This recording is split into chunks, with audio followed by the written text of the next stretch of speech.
Weapons are what separates you from the next rescue closet, and are pretty much responsible for dictating your role, your immediate distance to the zombies, and if you're the one who's shooting everyone in the back of the head. Let's start with the secondaries, which are the pistols, the magnum, and a bunch of melee weapons. As a note before we begin, both pistols have infinite ammo, and neither of them lose their rounds if you try to cancel in the middle of a reload, unlike primary weapons. Meanwhile, melee weapons have infinite durability, minus the chainsaw. Pistols are what you start with in the beginning of a map. They come with 15 rounds and are pretty damn weak in the context of using them in advanced or expert, that it is best that you find a different secondary weapon immediately instead of sticking with these. Although you can still make good use of these on the harder difficulties, as long as you're crouching and firing slower than usual, just to make sure that the bullets all land in their heads, which is a slower process, hence why people usually drop these to look for a better secondary weapon. If you can pick up another one from the floor, you can dual wield these, giving you 30 ammo along with a slower reload speed. The Magnum, on the other hand, is quite powerful as it can kill a common infected in one hit, regardless of difficulty. And yes, that includes realism. The drawback of this weapon has something to do with its capacity being 8, a slower fire rate, worse accuracy that demands crouching if you're planning to hit anything from afar, and a slower reload speed. These pistols can be used to clear out wandering zombies in order to save ammo, or for taking down specials when you have a short-range primary weapon equipped. There are a lot of melee weapons in this game that do similar damage with the exception of the chainsaw. All melee weapons will kill a common infected in one hit, along with most special infected minus the chunky charger. Now I'm gonna go in order from best to worst, for me personally, when it comes to these melee weapons, minus the chainsaw, which we'll talk about separately once I'm done with these. Ninja Sword is the best melee weapon in the game thanks to its fast swings, good range, and wide arcs. The axe and the guitar are slow, wide swinging weapons that have decent reach. The baseball bat, golf club, and cricket bat swings fast and have decent arcs. The machete is almost similar, albeit with a slightly faster swing and shorter reach. Crowbars, frying pans, and the knife, oddly enough, are slow weapons with short reach and narrow arcs. Pretty bad compared to the other weapons, but hey, at least they can hit their targets, unlike the worst melee weapon in the game, Nightstick. This thing strikes fast, but for some reason, it has a hard time hitting things. There are 2 new melee weapons added from last year's Last Stand update, but because they were so recent, I can't put my finger if I like them or not. I feel like I'm not used to the awkwardness of their swings still, and I'm still unable to gauge their arcs and their ranges yet. Anywho, the shovel is basically another weapon that's on the same tier as the guitar and the axe. This thing, however, comes with 2 extra swings that happens every now and then, and I don't know how to pull them off manually. The pitchfork feels like it belongs on a different game, like the last one that I did a video on. The chainsaw is a unique beast among the melee weapons, as it uses gas which sadly cannot be filled back up, and once it's out, it will be replaced by a single pistol. The attack button can be held as long as there is juice remaining, without any need for a backswing. Just be careful as grazing your teammates with the blade will rip their health bar a new one. Now because of how loud this thing is, it'll attract the common infected into your general direction, so don't wonder why the zombies are suddenly prioritizing you. This weapon also has a very slow pullout speed, so don't hop around while tapping Q with this thing, unless if you want to be grabbed by a smoker without being able to retaliate. Yeah, you can cut a smoker's tongue with this thing, a trait shared by all bladed weapons, but with the chainsaw, you can also cut the tongue even if it's latched onto you, something that the other bladed weapons cannot do. With those out of the way, let's talk about the primaries, starting with the tier 1s, that being 3 submachine guns and 2 pump-action shotguns. Tier 1 means that these weapons deal less damage compared to their tier 2 counterparts, and are generally found earlier in the campaign, unless if the map says so otherwise. The pump, or wooden shotgun, fires 10 pellets on a wide spread, while the chrome shotgun fires 8 on a tight spread. Both of these weapons have a capacity of 8 and a reserve of 72. And like their tier 2 counterparts, these are reloaded by loading 1 shell at a time instead of changing a magazine, which... am I using the terminologies correctly? Anyways, this means the shotguns can load a single shell at a time before firing again, instead of waiting for the entire reload animation to finish. There are 3 submachine guns in the game, that being the submachine gun, or the Uzi, the silenced submachine gun, or the Mag-10, And the MP5. Great. The Uzi is a low damage, high fire rate primary, which is outclassed by the Mag-10, a weapon with a silencer that doesn't do anything. The Mag-10 has a higher damage for some reason, while retaining the Uzi's fire rate. It is quite fun to use with the laser upgrade, until you realize that it's a tier 1 weapon for a reason and the damage is horrible. The MP5 is similar to the others, with the exception of the fire rate being considerably slower. Because of this, it has better accuracy, making it useful at longer ranges compared to the others. Also, as a side effect of the fire rate, it doesn't chew through ammo like the other submachine guns. All of these weapons have 50 round magazines with 650 on reserve. As a weapon that uses magazines, however, tapping the R button instantly ejects the magazine while putting all remaining ammo back into the reserves. This means that you can't cancel a reload like a shotgun or a secondary pistol, and doing anything that interrupts the reload animation means that you need to do the whole reload animation from the start. And remember, the moment that you tap the R button, all of your remaining rounds go back to the reserves, unlike a secondary pistol where it just stays there after pressing R. Now let's get to the tier 2 weapons, which have 3 types, being the assault rifles, the sniper rifles, and the semi-automatic shotguns. Let's start with those, as there's only 2 of them found in the game, the auto shotgun, or M1014, and the combat shotgun, or SPAS-12. The M1014 fires 11 pellets at a large spread, while the SPAS-12 fires 9 at a tighter spread. Both weapons have the same fire rate, the same capacity of 10, and the same reserve of 90. You can technically fire these weapons by holding the mouse button, something that I didn't notice until I tried it, as I'm writing the script. Weird. Anyways, I don't do that since you can click it repeatedly to make it fire faster, compared to just holding the button. There are 4 rifles in this game, being the M16, the AK, the SCAR, or Combat/Desert Rifle, as the game calls it, and the SG-552. The M16 is a high fire rate, high accuracy, fast reloading, low damage assault rifle that comes with a 50 round magazine along with 360 in reserve. Keep an eye out for that ammo reserve, by the way, as this weapon chews through it faster than any other rifles, so you might want to fire at a burst just to save ammo, and not really because you need more accuracy. The AK, in the other hand, is a slow firing, high damage, poor accuracy assault rifle. Most people go for this weapon compared to the other rifles, thanks to its high damage output mixed with a slow fire rate that helps with saving ammo, as the accuracy can easily be fixed by crouching. This weapon comes with a 40 round magazine with 360 in reserve. The Desert/Combat Rifle, or SCAR, is a 3 round burst rifle with the same accuracy and poor ammo conservation like the M16, thanks to its forced burst feature, decent damage, and a gigantic magazine size, with a reload speed that takes around 1 celestial year to finish. This is a strange weapon to say the least, and it's something that I usually avoid for myself thanks to its burst function and slow as hell reload. It comes with a 60 round magazine with 360 on reserves. Best Girl SG-552 is a mix between a sniper rifle, thanks to its scope function, the M16's fire rate, damage, accuracy, and poor ammo conservation, and the reload speed of the freaking SCAR. This Chimera is quite fun to use if you're accustomed to the whole tapping the middle mouse button to zoom in business, which increases the accuracy further, and save on ammo as for some reason the weapon starts firing slower. Like the SCAR, however, try it out first if you can wrap your head around it, as this weapon can quickly burn through ammo like the M16, but it needs to reload like the SCAR, which can put you in a bad spot if you're not prepared for it. It has a similar magazine size of 50 like the M16, and a reserve of 360 like the other assault rifles. When it comes to the sniper rifles, there are 4 of them, 2 of which you would probably be using the least unless if you're bored or are subliminally asking your teammates to kick you out of the game. These weapons includes the hunting rifle, which is apparently the Mini 14 instead of the M14. Today I learned. The sniper rifle, or the G3A3, the scout, and the op. The Mini 14 and the G3A3 have the same damage output and fire rate, with the difference being their accuracy, magazine size, reserved ammo, and reload speed. The G3A3 sacrifices accuracy and reload speed for a higher magazine size of 30 instead of 15, and reserve ammo of 180 instead of 150. The accuracy difference is only felt when firing on the move, which is quite negligible as a sniper rifle, but the reload speed has no cure, and you have to wait for the next extinction event to occur before you are done with it.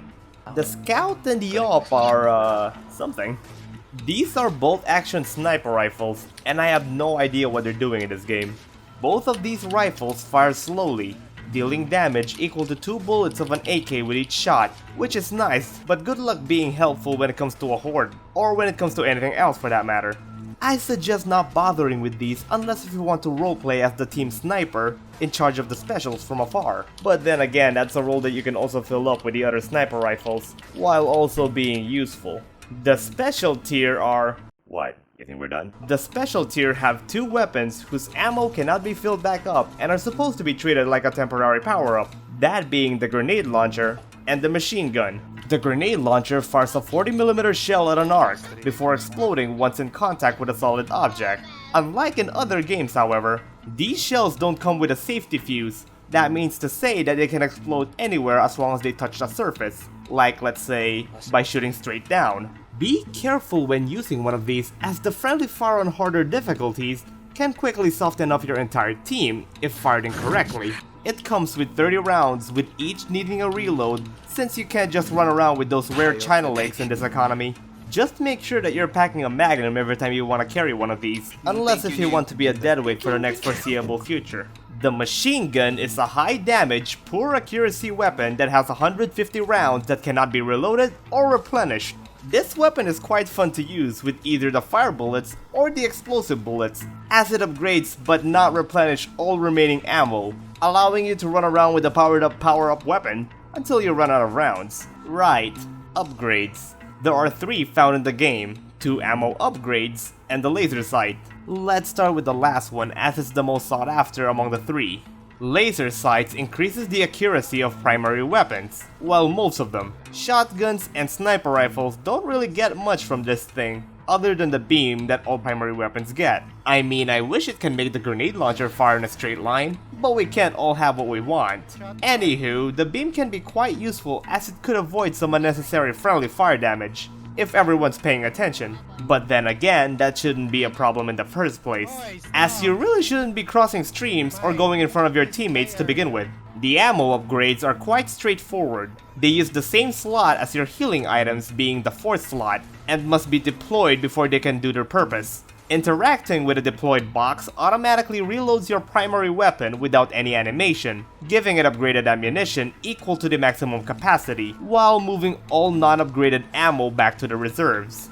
This action can be done once per player. Fire bullets set enemies on fire, with the exceptions of the zombies in hazmat suits, as the survivors call them. This will make any weapon kill a common infected in a single shot, while setting specials, tanks, and witches ablaze for a few seconds before dissipating, unlike other sources of fire which last until they expire or until they find water. Frag rounds, on the other hand, are these fun little upgrades that will make any expert run a living hell for the next minute or so, as it will make all ammunitions deal splash damage, which includes the shooter. It can also stunlock enemies that survives its blast, which includes witches, but not tanks, as it can just shrug it off. These things are fine for what they are, as a temporary boost, and for a bit of variation. We personally just immediately use them the moment we find one, as it's still better to hold on to a first aid kit or a defibrillator. As you may have noticed, these are mostly firearms, so use that to your advantage. Remember that most of your enemies needs to be at melee range to hit you, and only a few of them actually have anything close to being a range attack. Always keep your distance, always check if your gun is loaded, never go in front of your mates, and always give them a pass to shoot from. Which means if you're in front with a melee weapon or a shotgun, crouch so that your teammate doesn't hit your stupid head. And that's it for the weapons. Let's point these at some zombies, shall we? Zombies are divided into 4 categories, being the common, uncommon, specials, and air quotes, boss zombies. As a general rule of thumb, all of these creatures have their resistances and damage affected by difficulty. All of them are susceptible to fire and can remove said fire by standing in water. All of them die quicker by hitting them in the head. All of them are stunned by explosions and explosive rounds, with the exception of the tank, which is immune to explosive rounds. They can climb these so-called zombie ladders, which are invincible to the survivors, to set up ambushes, can destroy obstacles at varying speeds, and can be killed somehow with enough shoves, although I don't advise doing this unless... Actually, I have no idea why you're doing this in the first place. Common infected are found either wandering around or in packs as a horde. These guys attack by punching or kicking, with their hits dealing full damage if the survivor is attacked on the front and half if it's on the back. Getting hit by a common infected also flinches you, which reduces accuracy and slows down your movement for a bit. There can be several hundred to a few thousands of these depending on the map that you're playing, so it's advised that you try and aim for the head, or at least use your secondaries as much as possible, unless if you know that there's an ammo pile that's about to spawn somewhere close. They die from a single headshot from any firearm, a single magnum shot anywhere in the body, and any swings from a melee weapon regardless of difficulty. They are usually not a threat in the field unless you're distracted by, I don't know, admiring the scenery provided by the source engine, or if the map maker found it hilarious to spawn a tank in while you're fighting a horde of these guys. With all seriousness, they are not that dangerous by themselves, even in large groups. They aren't really a threat to write home about, until we mix the other types of infected. I mean, they can hit you out of nowhere if you're not prepared to shove them out of the way. You see, these zombies have a habit of stopping by to hit you when they're standing at your side instead of in front of you. They do this just in case you shove all willy-nilly that you miss, giving them ample time to smack you in the face at least once. Also, a little tip by the way, when it comes to fighting a horde of common infected, it is always advisable to go in a room and shoot the door until a hole pops out, then shoot through that hole as it slows down the approach and makes them easier to kill as they all bunch up into a singular plane of existence for you to dispatch. Uncommon infected are zombies with occupation, whether it be a construction worker, a riot police, or a mud enthusiast.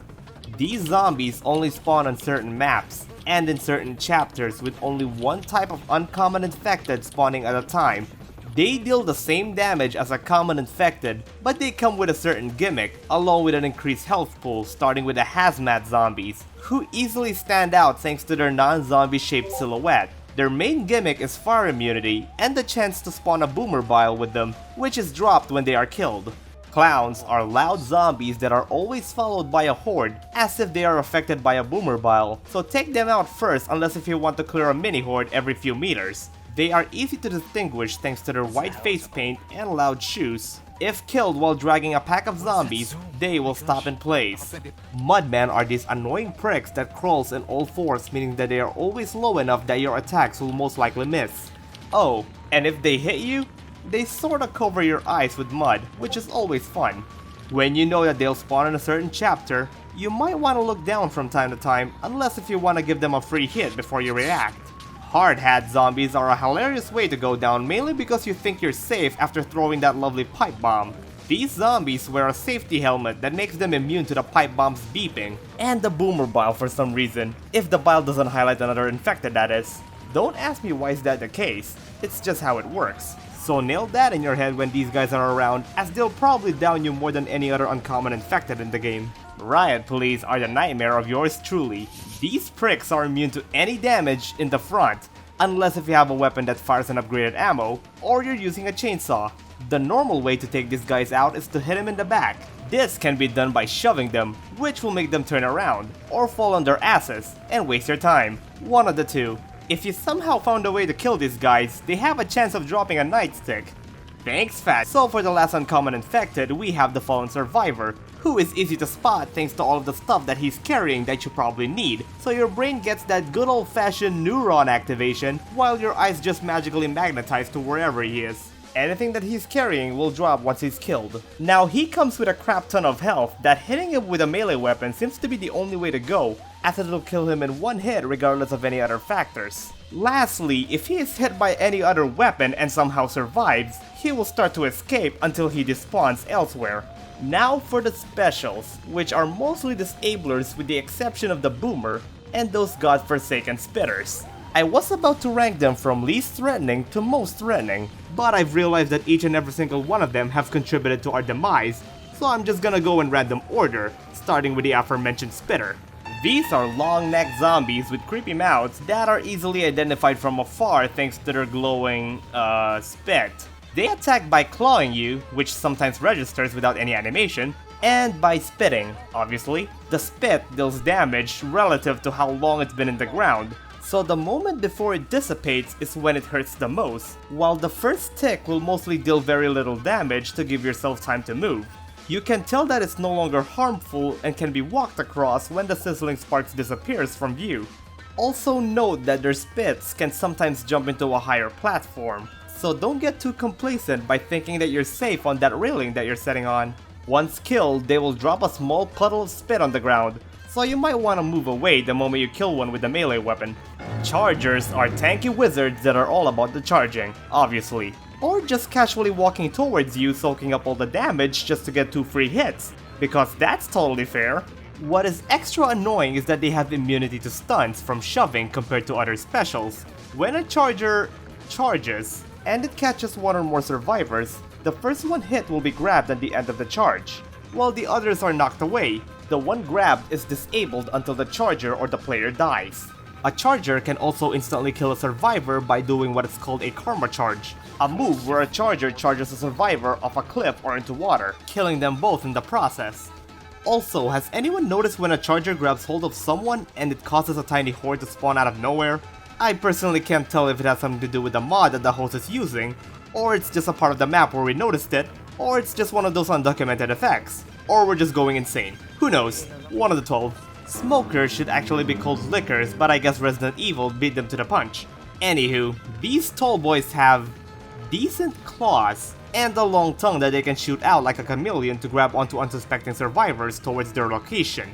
Once grabbed, you have a very short time window before you are completely disabled and helpless until you either die or be freed because someone shot or slashed the tongue, or either one of you got shoved. The moment you get dragged into an obstruction or the moment the smoker gets hold of you, the real pain begins, and this won't end until either one of you dies. Oddly enough, the horde can actually surround you while you're being dragged. This will stop the drag from continuing in exchange for all of them getting a free hit on you. Good trade! When a smoker dies, it will leave a smoke cloud behind to block your view for a little bit. Oh, okay. So that's why they're called. Boomers are these zombies that come in a particular shape that are very easy to distinguish from afar. They attack either by punching you with their stubby arms, vomiting pus in a range that doesn't match the visuals, or by doing a kamikaze, which is done by waiting on corners or by falling off tall buildings just to cover you in goo. They do this because on death, they will cover whoever's unfortunate enough to be in a close proximity of their explosion with pus. This goo will blind you while attracting zombies in the vicinity to attack you for some reason. Once this is applied to a survivor, the bile jar will be useless as it takes lower priority, but the pipe bomb doesn't. And if one is used, the zombies will be distracted by the beeping before they go for the player that's covered in bile, giving them ample time to recover. Unlike the other specials, the boomer doesn't actually deal direct damage. Well, except if one decks you. Jockeys are my personal kryptonite, who always targets me first compared to the rest of the team. I always underestimate how much health they're packing. They are the second toughest special in the game, and I need to remind myself that all the time. These pricks can slash your shins, or hop up to grab your head and drag you wherever they want with some resistance from the player. The hop can be avoided by shoving diagonally upwards, but it's rather tough to pull off. If the survivor gets incapacitated from the grab, the jockey will immediately let go, unlike the hunter, the charger, and the smoker. Shoving the survivor with a jockey in their head will knock it off and stun it in the process. Hunters are slow-moving zombies that crawls in all fours.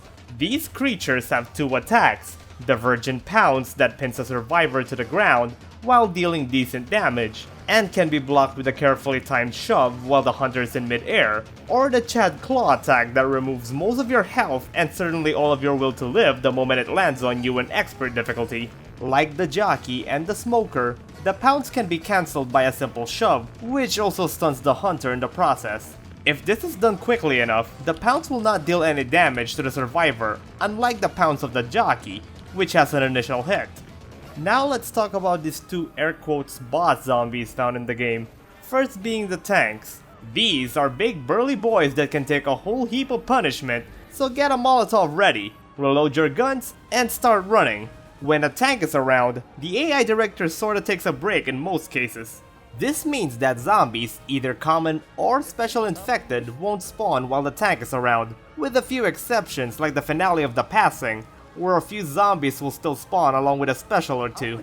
You can use this knowledge to take advantage of some finales, where there are objectives tied to them, as you can just juke the tank while the rest of the team finishes whatever the finale told you to do. Tanks can only flinch against explosions as long as they're not frag rounds or the 40mm variety. They have two attacks, that being the punches that flings you off the nearest cliff, or the rock throw that homes in somehow. But not really. The punch can also affect some physics object, such as dumpsters or a select type of vehicles, which if it hits you will down you regardless of difficulty. This punch can also break open exit doors of the safe room if the bar is removed. The rocks on the other hand have this tracking tied to them, which means strafing in one direction will just make the tank lead its shots, smacking you in the face if you don't change direction. So just start juking right before he throws the rock. Remember, the tank homes in on you, the rock can't.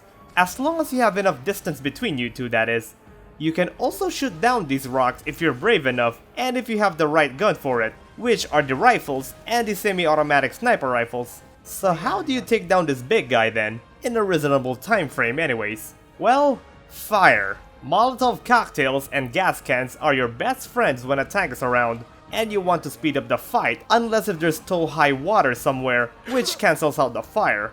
When it comes to weapons, shotguns and melee weapons deals a lot of damage, but are quite risky to use at their effective range, so it's best to just go for something like the AK, the silent submachine gun, or the G3A3. In order to make sure that the tank doesn't smack you into the next postal code, always be on the move and take advantage of the terrain as it actually slows down or even breaks the tank's AI. You don't need to crouch when you're the target anyways, as the tank is wide enough to hit.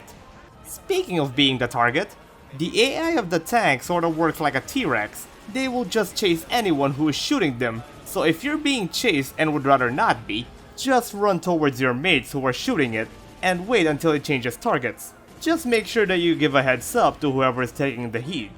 If any of you gets incapacitated while fighting this guy, it is most likely gonna change target to chase a different survivor, so avoid leading the tank back to their locations, as it will most likely attack them out of habit. You can use a downed survivor as bait as long as you're not playing on expert, as a tank can kill a downed player in 2 hits. Remember the T-Rex analogy while you're down. Don't shoot unless if he's far away, unless if you want him to turn around and slap you again. Finally, the tank's health will start to take down if they don't reach the survivors, either because they're too far away or the tank is stuck on something. This way it can die without survivor intervention and let the director do its thing again. Lastly, for these zombies, we have the Witch. Say hello to the nightmare of realism if you don't know how to pull off a certain trick. But before that, stats. The Witch is a high health, non-hostile zombie found on the same spots that may also spawn a tank. This non-hostility can change if aggravated, by not practicing social distancing and invading her personal space, by shining a flashlight on her, by bumping into her, or by hitting her. One of the 4. There are 2 kinds of witches found in the game, one being the sitting witches, who are found on tight corridors and doorways just to make you stop and think about your life decisions, and the standing, wandering witches, who are found in more open areas and are easier to dodge in general. Once aggravated, she will shout and run towards the target before slashing them once with her claws, which will instantly down the target and attack it non-stop until either one of them dies, or in the case of either expert or realism, the witch slashes the target once, which instantly kills them. If another survivor tries to block the path of whoever she's chasing, the witch will just switch targets to whoever is blocking. This also happens to the one who doused her in bile or a Molotov. Speaking of fires, she moves slower when she's burning, but it only applies to sitting witches, much like the third method of disposing her. Speaking of disposing, let's talk about how we deal with these witches. For starters, if you can avoid a confrontation, especially with a wandering witch, try that first. All you have to do is move around the witch one at a time, waiting for her aggression to reset if it gets too full, before the next batch of survivors cross her. If this can't be done, we need to talk about tactics, which always starts with you clearing any spawned common and special infected, so that they don't get on the way. There are 3 ways that I like to propose when it comes to taking care of witches, the first one being crowning. Since witches comes with a lot of health, killing them in a single hit is advised as long as you're not playing in realism, as it's impossible to do in that difficulty. To do this, grab yourself a hopefully not tier 1 shotgun. Run as close as you can towards where the witch is facing. From here, wait for her to stand and fire the moment her head encapsulates the entire shotgun spread.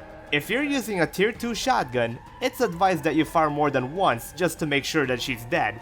It's not as easy as I make it out to be, so practice in some custom maps before showing off to your mates. This is a tactic that's only usable until you enter realism. For that difficulty, we gotta talk about a different strategy. We call this one the hallway of death tactic. Since the witch only goes for a single target, being the one that aggravated her, this can be used as an advantage by using one of you guys as bait, while the others pepper her with bullets. This can be done as long as everyone's holding assault rifles or semi-automatic sniper rifles. It is highly advised for the bait to use a Molotov and preferably an adrenaline, just to deal more damage and give themselves some extra space. The idea is to set up a straight path so that each bullet lands where they should, and friendly fire is kept at a minimum. You can also use the terrain against the witch, like closing doors, hanging off cliffs, or staying in ladders, as for some reason, it confuses the heck out of her. A version of this tactic is for everyone to get sniper rifles and just execute her from afar. If everyone has good enough aim, the first round to the head should stun her, while the rest can pepper her with bullets until she dies. Speaking of stunts, that is exactly what the last tactic is all about. The stun lock method. This is done by using a weapon that either deals high damage on a single hit, that being the AK, the sniper rifles, or the machine gun, or by using a weapon that has explosive source, like anything with frag rounds. If you're just using a firearm, this tactic will only work against sitting witches, while explosives will work for both. With the firearm, the idea is to stun her by shooting her in the head while she's unaware of you, which is then followed up by a shove, then a melee attack, with those last two on repeat until she dies. If done correctly, the witch will die before the shoving fatigue sets in. The only thing that you need to practice is your distance from the witch, as doing this trick incorrectly will make the witch recover from her stun before you can even get close to her, which will lead to your death.